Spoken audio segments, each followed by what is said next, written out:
One of the biggest names in computers is back from a reboot. Founder and CEO Michael Dell took his company private. He faced a bruising 8-month battle. Dell is now moving beyond making personal computers and laptops. We're joined now by Michael Dell. Welcome. Good to see you. Good to see you, Charlie. So what are you going to do now that you have more freedom to do things at a private company? We really have a great opportunity to do a number of things. First of all, to focus solely on our customers and not shareholders anymore. Second, wait, no, you're not saying that when you were a public company, you paid more attention to your shareholders than to your customers? Well, you know, I think in this country we have a bit of an affliction of short-term thinking.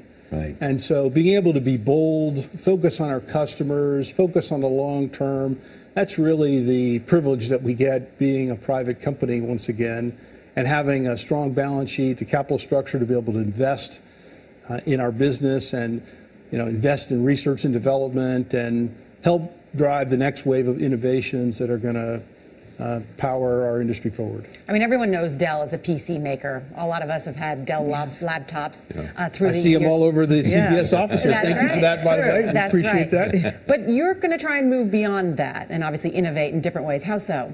We're still very much in the PC business, so let's not forget about that.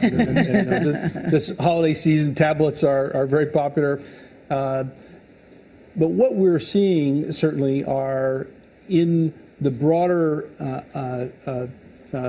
use of IT in businesses, in healthcare and education, real need for innovation in software and data centers and being able to make use of all this information and have it create better outcomes for patients, for students, to solve all the challenges that are out there. And so we have been building and really changed the company quite dramatically in the last 5 years and building a whole new set of capabilities. And we'll invest in those further as a private company without an obsession on short-term results, with more focus on the long term.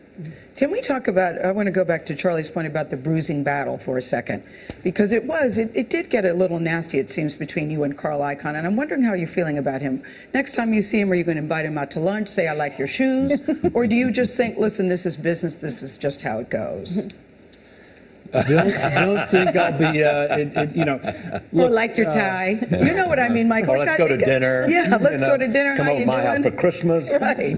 You know what I mean. It got a little heated between the two. You know, this is the largest company ever in the history of the world, in revenue terms, to go from being a public company to a private company. And that attracted all sorts of opportunists and you know, various players that showed up on the scenes.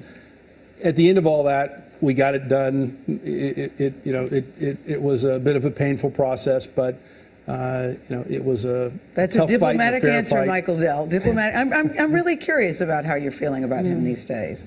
Because it did get a little nasty. Not really spending any time thinking about it. You know, okay, I'm thinking about our customers, the company's future, and how we invest and grow our business. I heard that you told your employees, I want you to think of Dell as a startup, think like entrepreneurs. How do you do that when you're already established and you have so many employees? What do you mean? You know, we actually have a long history in Dell of building new businesses.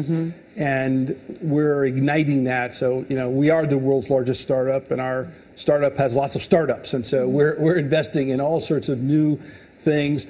We want risk-taking and innovation and entrepreneurship. You know, not only are we big champions of entrepreneurs and helping the entrepreneur grow his or her business around the world, but inside the company, encouraging that risk-taking that is, quite frankly, hard to do as a public company focused on the short term. So kind of going back to our roots, but now with an enormous scale, assets, capability, and ability to innovate. What's going to be the essence of the great competition between, and perhaps Dell is part of this, but between Apple, Amazon, Facebook, Google?